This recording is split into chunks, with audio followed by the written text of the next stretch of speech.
Well, hello again on this beautiful, crisp, cold December morning. I figured I'd make another video about some cometary impactites and what actually happened in our past. So much more amazing a story.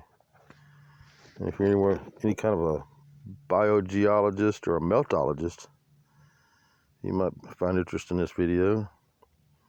Impact spheral and all kinds of the strangest rocks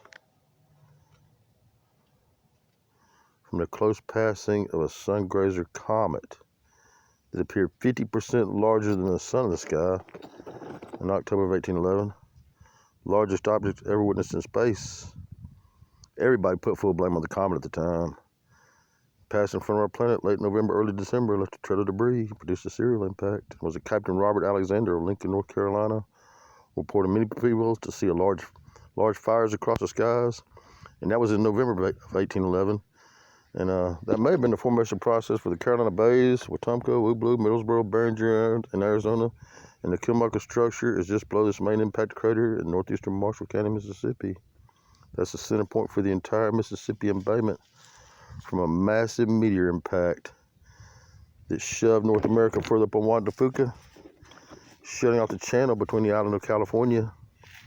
All the cartography prior to California is an island. This is what formed the San Andreas Fault Line. It also formed the Great Lakes and left the compromise beneath Lake Michigan, formed the Florida Cliff, Fort Livingston, Fort Jefferson, way off in the Gulf of Mexico, expanded the Caribbean Sea, and sent mega tsunamis out in every direction, washing over the entirety of Central America, all of it.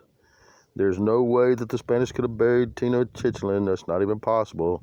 Not even to have backhoes and dump trucks and ukes. We couldn't bury such a massive city today. And all the cities were buried over. We had a couple few in the early 1900s, like Teotihuacan and Chichen Itza. Most of them are still beneath the foliage today for this meteor impact in 1811. That's what actually happened to all of us. That's what sank Seattle. Why you have a Birmingham and Atlanta underground. What emptied out Koki, Illinois, and destroyed the pyramids that gave Memphis its name. Mass liquefaction event. This is the mud flood everybody's talking about, December 16, 1811. That's why cave systems throughout Missouri, Kentucky, Tennessee, and Arkansas. And if you go back and look into the Piri Reis map of 1513, it has Antarctica up by South America. So it probably slung it off in the southern polar region during this event in 1811, right?